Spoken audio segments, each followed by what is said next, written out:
Software development is changing. If you've been paying attention for the last couple of years, you know that being a software engineer is no longer just about writing code. With the rise of agentic AI, the job description has expanded. You're playing architect, product manager, and lead developer all at the same time. To survive this shift, you need tools that consistently understand this reality. And right now, there's no better tool that encapsulates this ecosystem shift better than Google new Anti-Gravity. So in this video, we're going to dive into Anti-Gravity. Anti-Gravity is an agent development platform that is evolving the IDE into an agent-first era. So now you might be thinking, isn't this just another autocomplete tool? The answer is no. Unlike standard coding assistants that just suggest the next line of code for you, Anti-Gravity provides a mission control interface where you can build autonomous agents that can plan, execute, validate, and the best part, even browse the web for you.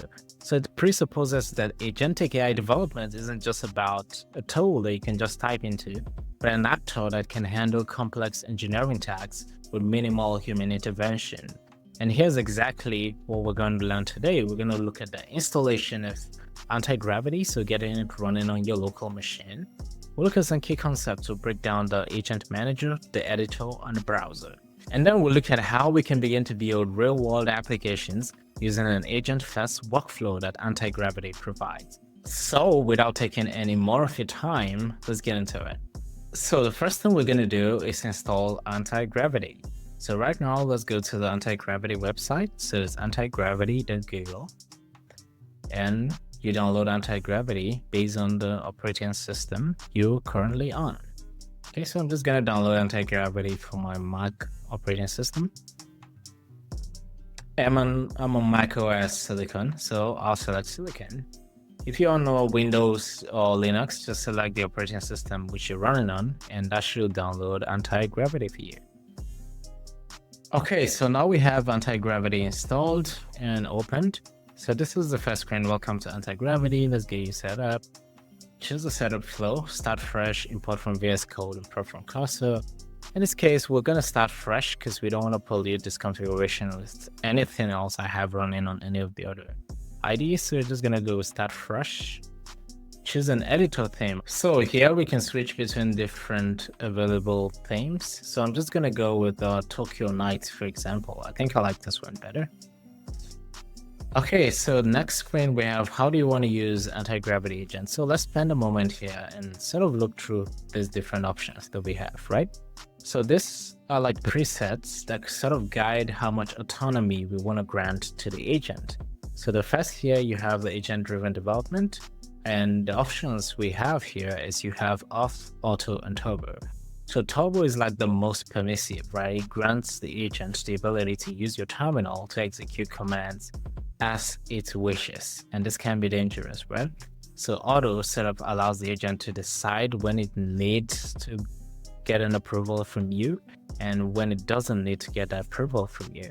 And then finally you have off, which just turns off the ability of the agent to automatically execute any commands in your terminal. So it's going to ask you for every single thing, and you also wouldn't want that if you want to go towards an AI driven workflow, right?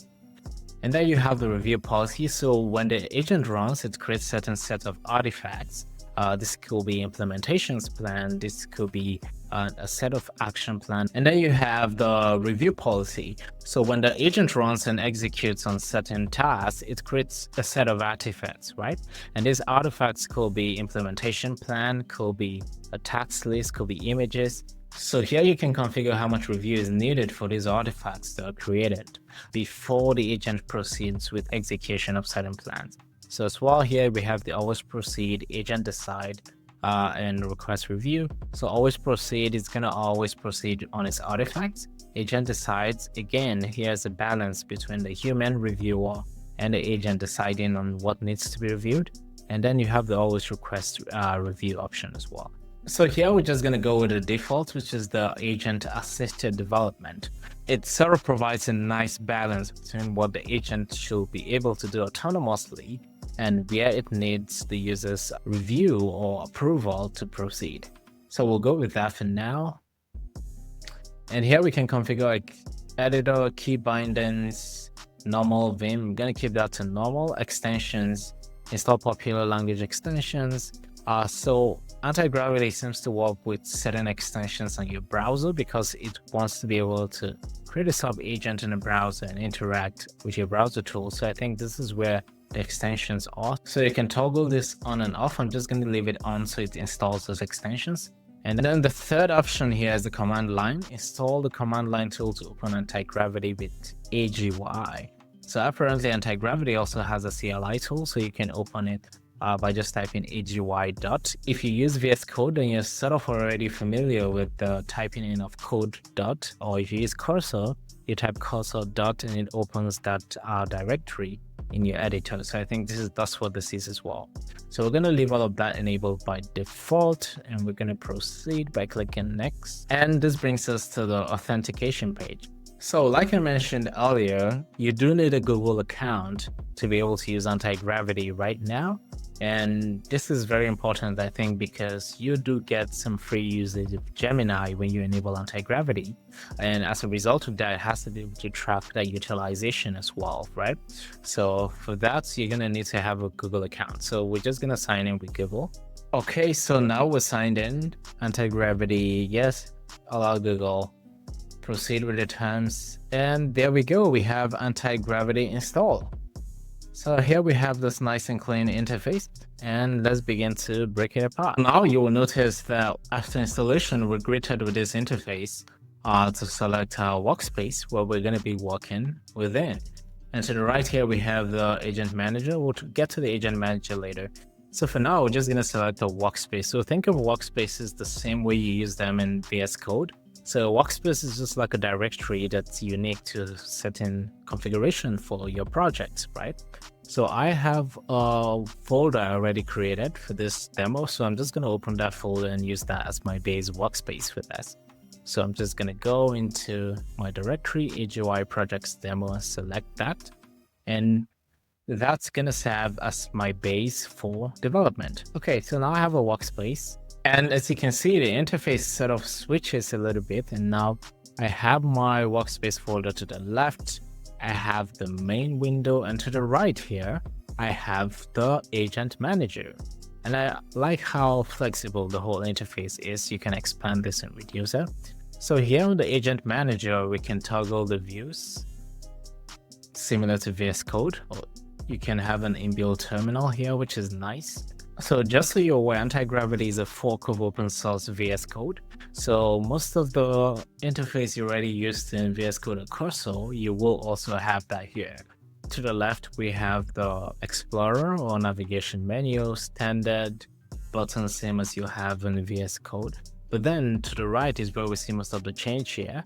You have this interface here, which is a smaller view of the agent chatbot window, similar to what you find like Cursor or VS Code. So towards the right here, you will see that our AGY projects demo has already been pre-selected as the default workspace, which we're going to be working in. So we can basically just start writing commands here to the agent, and it will interact and begin to create files or resources or artifacts within our project demo.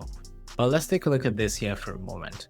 Anti-Gravity supports a planning and a fast mode right now. So think of the planning mode as building the blueprint for what you actually want to execute on. So this is how developers work, right? When developers want to work on a new project, we don't just get on and start coding, right? You have to do some planning, some pre-planning. So this is where the agents have gathered information about the tasks they need to execute and builds out some execution artifacts for you, or an implementation plan that you can now follow through in its implementation. Okay, so you have the planning, and then you have the fast mode. So the fast mode is for when you need to get certain tasks done immediately. So small bite-sized tasks that don't need a whole lot of planning. This could be maybe just updating a variable name, or maybe just changing the style of a setting component. But this is a one-off task that can be easily accomplished without having to go through a whole execution plan. Okay. And so we're just going to leave it as the default for planning. Anti-Gravity comes with planning as the default. And then to the right here, we can actually select the default LLM model that we want to use. So we're going to keep this as Gemini 3 Pro. as the default, but it also has other models as well, like Cloud Sonnet 4 and GPTOS 120 billion parameter model. So for now, I'm just going to keep it as Gemini 3 Pro. And that's the configuration we get here out of the box. So now that we have a grasp of what the initial interface is, let's look at the agent manager. So there are a couple of ways you can get into the agent manager, either by using the shortcut Command E on your keyboard, or we can use the button here at the top that says Open Agent Manager. So let's click on that and see what it gives us. Okay, so this is the agent manager. Now you can think of the agent manager as a place for you to orchestrate the various agents that are going to be working and executing on your tasks. So let's look at the components of the agent manager. At the very top left here, we have the agent manager inbox. We'll talk about what the inbox is in a moment. And then you have the start conversation button or the start conversation menu item. And then you have workspaces. And then you have the playground. And then we have the browser here where we can configure the browser. And towards the top right here, we have the open editor button. So you can use this to swap back to the editor view. And if you're in the editor view, you can open the agent manager by clicking on the equivalent button at the top right as well. Now let's take a look at what the inbox means. So think of the inbox as a way for you to track all of your conversations in one place with the agent. So as you sort of send agents off on their tasks, they will appear here in the inbox, and you can sort of click on the inbox to get a list of all the current conversations that you have ongoing with these autonomous agents at the same time. Sort of one benefit of the agentic workflow is you can have all of these autonomous agents working on different parts of your code base and solving different problems all at the same time. And the inbox is sort of the central orchestration point where you can sort of interact with the different agents as they're executing on this task. So this is a great way for you to come back later to preview tasks that the agents are working on. And it's a very handy feature. And then next you have the start conversations button. So here you can click on this to begin a new conversation. So if I click on next, you can see it takes me to the interface where I can now begin to interact with my agent.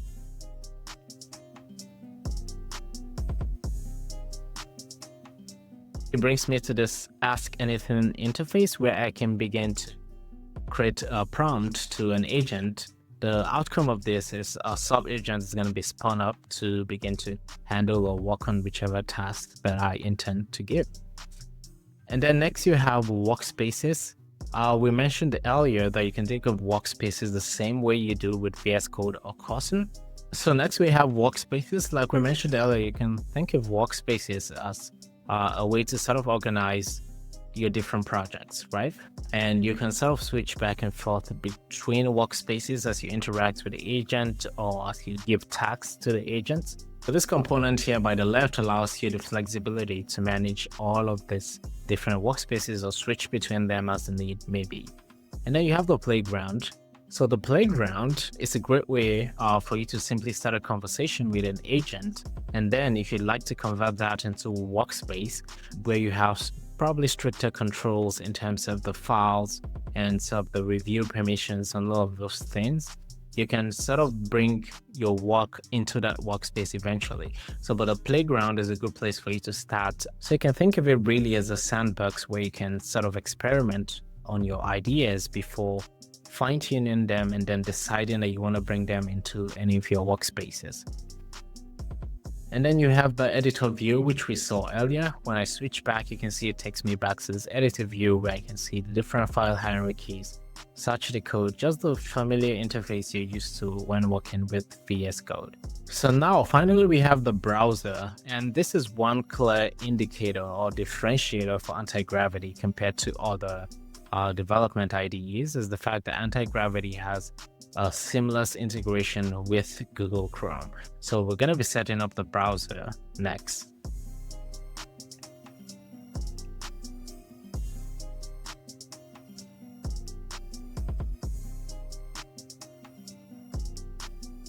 So now back in our agent manager, let's give Antigravity a command. Let's say go to antigravity.google. Now let's see what happens. Okay, agent is thinking. So right now it's trying to figure out how it's going to solve the tasks that we just given. Okay, so now we can see in our workspace, it says go to antigravity.google, which is the command. And here we can see the thought for 5 seconds and there's an action here that's waiting for our permission, okay? So this is how we set up a browser. We can either set up or deny, but the browser hasn't been set up with the agent before, so this doesn't work. So we have to set up, enable that connection between the anti-gravity extension and the browser and our agents. So I'm going to click on setup. And what happens is it installs the agent next. So when you do that, you see it's navigating to anti-gravity Google and wait for page to load completely. Opening URL in browser, agent needs permission to act on anti-gravity Google. So this is where the permission workflow that we talked about comes into play. So I'm going to click on allow here, but I can click on allow once as well. But I'm just going to click on always allow for the anti-gravity Google. So when I do that, you can see the agent is now able to navigate to antigravity.google.com. And how we're able to tell that it can navigate is because in the background, it has opened the antigravity.google.com website. So I'm just going to switch the view here so you can actually see what's going on. Now keep in mind also that part of the reasons why this permissions is important is because anti-gravity installs certain extensions and uses certain models or sub-agents within the browser to be able to execute certain tasks. Like, for example, identifying DOM elements in our web pages, which is how it's able to validate the certain requirements that we ask of it has been delivered on, or how it's able to see the website, right? So it needs to be able to access these DOM elements within the web page. So here we can see our anti-gravity has just opened the browser window on the background and scrolled through the components as we expected. And we can see the anti-gravity browser extension installed, which anti-gravity uses to explore the components of web pages and interact with our browser. So now back in anti-gravity, we can see that it was able to agree to cookies. It's interacting with the elements and components of the page. And this takes us back to artifacts. Now we talked about artifacts that anti-gravity produces as it works on tasks. And this is the differentiating factor, I feel, because it solves the problem of where agents quickly run to conclusion. You know that problem where you work with an LLM and it always jumps to conclusion that it already solves the problem, even though it hasn't solved the problem, and you have to manually go check the logs, look at the code, run the code, and tell the LLM no, the issue isn't resolved. So with artifacts is one of the ways in which anti-gravity tries to solve that problem. And how it does that is by producing artifacts that can validate that certain actions has been taken. And here in our agent manager view, we can see the different artifacts that are produced for these tasks that we gave to the agent. So the task was navigate to anti-gravity Google website. We can see it creates a goal, which is to navigate to the website URL. Extracted DOM elements. This is where the anti-gravity browser extension was installed, and it was used to extract the DOM elements of the page. Scrolled in the browser, accepted cookies as we saw, which is very important. We even had to tell it to do that. And then there's a playback also available. So it has evidence that it has delivered on the task that we gave it. And we can view the playback here by clicking on playback. And you can see it actually has a recording of some of the actions that it took on the website by scrolling the website, agreeing to cookies. So you can see all of that captured in here. And these are some of the artifacts that I feel is just amazing to see anti-gravity to be able to do this. Because then you can begin to see how much you can achieve with a tool like this.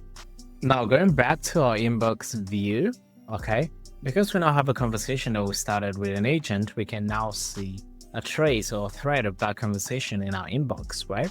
And I can simply just click on that here and it takes me back to that conversation or interaction with that sub-agent or agent as the case may be, and I can continue the conversation for me. I can interact with that action. I can you water the plants supported by Anti-Gravity.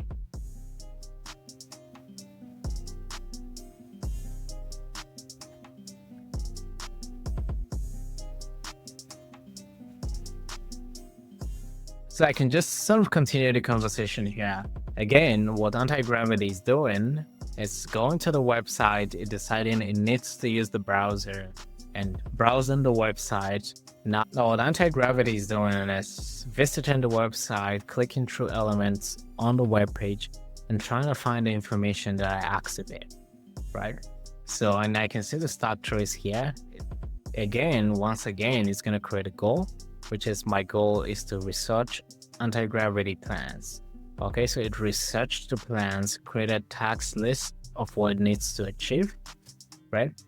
And then navigated to the website and reporting the findings. So here you can see I found the following plans for anti-gravity and set the correct plans from the website. And once again, I can decide to view the full details of what it has done and view the playback of what happened. You can see it went to the pricing page and it's able to get the information from the pricing page, just like we expected. So now that we have a hang of this, let's go back to the edited view, okay? And let's sort of give it a real task and start building our use cases. So now that we sort of have a hang of this, let's begin to build real world use cases using the agent manager. So I'm going to switch back to the agent manager view here. And I'm just going to make sure I'm in the playground. So click on the plus to create a new playground. Okay, I'm just going to give it an instruction here. Create a productivity application that features a Pomodoro timer. Give a calm and aesthetic look to the application. And it's going to start with a planning. So let's just go ahead and hit play. And let's see how it sort of figures out the task list, the implementation plan, the artifact it's going to create, and how it goes ahead building this application for us. Okay, so right as we see, the first thing is it's thinking, and we have access to its thought process here, so we can actually view all the research that's going on to be able to come out with a solution for us. Okay, so it's thinking there, and we can see it has analyzed, created a playground workspace or playground directory for us where it's going to store the application code. And so we have some artifacts ready for us already. As we can see here, it created a goal, edited a file, which is our implementation plan artifacts. Remember talking about artifacts. And then there's some progress updates here. And so let's look at the implementation plan first of all. We have a goal, proposed changes. It created a whole project structure, core components of the layout, buttons that's going to be used, the files where those buttons will be, the styling. So this is the whole implementation plan, how to run automated tests for the application, how to start the application and everything. Okay, that's one artifact it created for us. And we can review that like we just did now. I think all of that looks good. So while all of that is running, I'm just going to go back and switch to my inbox. Okay. And here I can see the different agents and what they're working on. And this is my Pomodoro productivity application. You can see the agent is still running or still working on that. I can interact with the agent while it's still working on that from here. By clicking on that, it brings me to the interface where I can interact with. I'm just going to let it run for a while. Okay, looks like my permissions are needed for certain actions here. I'm just going to hit accept. And let's see what that is. Okay, when I clicked on the approve, it decided it's going to proceed with the implementation plan. Let's see what happens. Installing dependencies, accept. So I'm not sure why it's taking this much time, but we'll wait for it. Okay, I'm not sure if you guys can see my screen, but it actually just launched the application and it's clicking through right now and it's sort of validating the different components of the application that they actually work. This is awesome. I'm mind blown right now. This is all anti-gravity. Design the UI, launch the application, clicking through the components of the application to validate that the different components are actually working. This is awesome. Okay, so we have some progress updates here. I have navigated to localhost 5173. That's where the application was running, as we just saw. The timer displays 25 as expected, so it has done some sort of QA, which is very impressive from a single prompt. Something that we expected to just be one-shotted, but then it's building this application, validating it, running QA on the UI components. Mind blown. And it seemed to have produced another artifact for us, so let's take a look at what that is. Okay, there you go. So it provided a walkthrough of all it has done. I have successfully built and verified calm and aesthetic Pomodoro app. Features verified timer like we saw, task list as well, aesthetic, calm palette. The app uses the defined soft. I gotta tell you, I just love this UI that it's created, and verification recording, and we have recording here of the actual functionality of the application. So this is what I was talking about artifacts, right? It doesn't just claim that the thing has been done, it actually produces artifacts that validates that it understands the requirements and it has built the application based on its understanding of that requirement. Okay, so it's awesome. So review, we can take a look at it. Now, something we can do is sort of modify the functionality a bit. So let's say I wanted to add an image to the timer, right? So let's see. So it looks like I can comment on any of the text from the artifacts. So I'm just going to click here and say,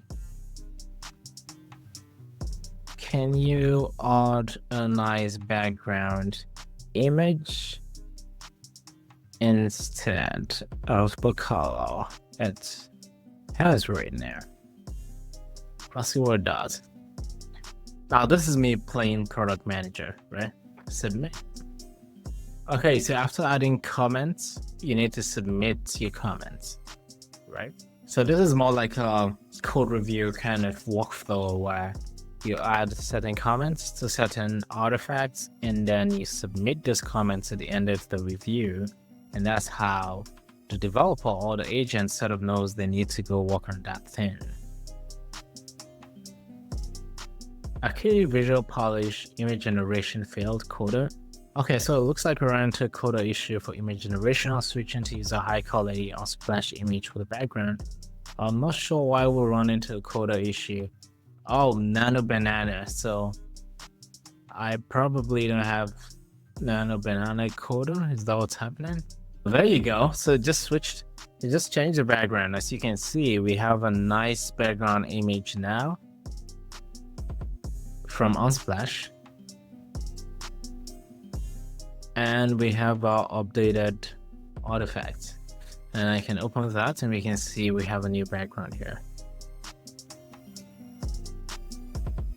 This is awesome. I gotta tell you, this is awesome. If you think about how much you can begin to achieve with the agents running the workflow for you this way, I am mind blown. So back in my agent inbox, I can see the agent is now idle because it has finished working on that task. And I have my artifact here for the completed task that is worked on with the new background change image that we have. And here at the top right, we have the nice review changes button, which sort of shows us the different changes that has occurred to the different files in this implementation. So you can sort of view the code here, or you can even just switch back to the editor view. So Command E should switch you back to the editor view. To go back to editor, and we are back in the editor view. And here in the editor view, once again, you can see we have all the different files that was created, right? It created a sample Sandbox name for us. And we have all the files in here. Generally, it looks nicely structured, which I'm actually impressed by. And here to the right again, we can easily view the plan and we can actually proceed with further reviews or modifications of the application directly from here within the chat, which is very impressive. Okay. Now let's switch to a browser. Let's run this application and let's see how that works. So I'm going to switch back to the agent management view. You can actually view files here directly. Task list walkthrough file CSS. These are the different artifacts that are produced by this agent. So let's go to localhost 5173. Click on that and let's see the application running. I'm gonna switch back to my browser here. So while I was actually trying to figure out how to run the application, apparently it was already open. It opened an instance of my browser already with the application for me. I just didn't see that in the implementation auto walkthrough artifact they produced at the end, which is how to run the application, or that the application was already running. But indeed, the application was already running in my browser. And as you can see here, it's running and we can test it. Testing out anti-gravity. And well, you can actually add tasks. You can check them off as well. Anti-gravity review. And we can start the timer. Timer will work. We can pause the timer. We can refresh the timer. Short break 5 minutes. Stop. And it works. Our application works. I didn't have to do anything. It built, validated that the application was working, and reviewed, took in feedback, modified the application, and now we have the application working as expected. So all this is awesome. Oh, so actually there's an open browser preview button right here at the top of the page, right? And you can click on that and it will immediately pop on you, open your browser window. So my bad there. But it has direct integration to the agent. So each of the agent is directly plugged into its browser instance, like we said earlier. And there's a nice button there at the top that you can easily just click and it gets you all the way to the browser, right? So there you go. Just figured that one out, which is awesome. So anti-gravity is designed also for collaboration, so agent developer communication. So not just for fully asynchronous workflows for you, but even for synchronous workflows. So let's say I want to pair program with this agent a bit, right? And I'm looking at its code and I wanted to change the background image, right? I can actually just highlight that style, for example, and press Command I, which should pop up on the agent text input where I can communicate with the agent and tell it to do something. So I can say, can you change this background image to something more subtle? And let's see what happens.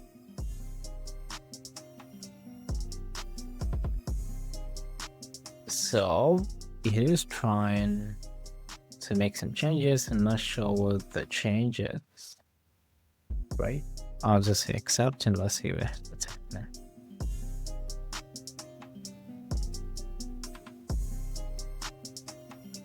And then I'll save the file. Okay, it immediately changed the background to something more subtle. And there you go, right? If we have really subtle backgrounds for all the different types of menus, right? That's awesome. And there you have it. We just took anti-gravity for a spin and you can see how impressive this thing is. I can't wait to see new features being released by Google to this product. I think it's going to be a industry-changing moment, to say the least, right? Because what we're able to achieve today with anti-gravity is unprecedented. And I believe in the next couple of releases, we'll be able to do a whole lot more with anti-gravity. There's a little bit here and there I think that needs to be worked on in terms of interface and how easy it is to pick up and to work with. So I think this really does change the paradigm a bit when it comes to agentic AI development, because now it introduces some level of trust for the AI agents. Traditionally, what we've seen with the AI agents is they quickly jump to conclusions that they've solved a problem or resolved a challenge without actually verifying it. But now we have autonomous agents that can run on their own, can validate, can browse the web, can pull information that's needed, can run tests. So it's like having an additional developer on your team, right? But not just an additional developer, but having a whole development team that's autonomous and can work on their own, which is the most important thing here. They can run validation and confirm that features are actually working the way they're expected to work. So that's it for this video. I hope you've learned something about anti-gravity and how you can begin to use it to improve your development workflows. I can't wait to cover more features about anti-gravity. I'm looking forward to the next releases and updates from the team, and I'll be covering those as well. So if you haven't hit the like and subscribe button, go ahead and hit that like and subscribe button so you're kept in the loop whenever I drop a new video. And that's it for now. I'll see you guys in the next one.